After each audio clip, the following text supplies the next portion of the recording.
Workplace loyalty is a two-way street, and because of some of the dynamics that we've seen from employers over the last 5 years, the way that job seekers are operating when they're in a job search is very different in 2026. If you've been out of the job search for a while, you may not be aware, but I'm going to tell you some of the things that are very normal today. One, in the past, you used to accept a job offer, and that was that. You let everyone know that you were going to this company and moved on. But in 2026, a lot of people will accept a job offer and they'll continue interviewing because they don't know if that job offer is going to be rescinded, or they don't know if their start date is going to get pushed out and suddenly they've got to go 3 months without a paycheck.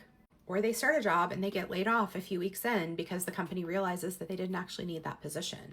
And so most people are building this mentality that they're always job hunting, that they continue those conversations because they never know when they're going to need to go back to that opportunity. And this continues once people are employed. It is very normal in 2026 to take calls from recruiters regularly or to consistently apply for jobs if for no other reason than to keep your skills current, to understand what's happening in the market. But all of this is also creating this dynamic where people never feel fully settled, feel fully committed in their workplace. It's hard to be 100% bought in. It's hard to be really invested in getting to know your workplace and building relationships when in the back of your mind, you know that that could end at the drop of a hat.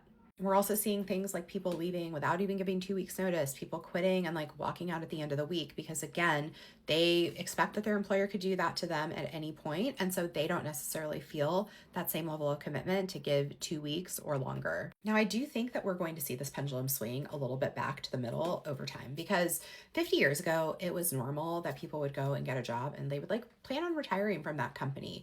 Today, it is the opposite where a lot of people are gosh, staying a whole year at a company feels like a long time. And those short stints impact the performance of a team and company performance. And so I think companies are starting to realize that, and there will likely be more incentives in place to try and incentivize people to stay. We might start seeing more financial incentives like retention bonuses for people who hit certain points of tenure. We might start seeing companies change their approach to layoffs because they're realizing that even the people who aren't impacted by layoffs change how they feel about their company and their level of loyalty to that company because they see how their peers are being treated.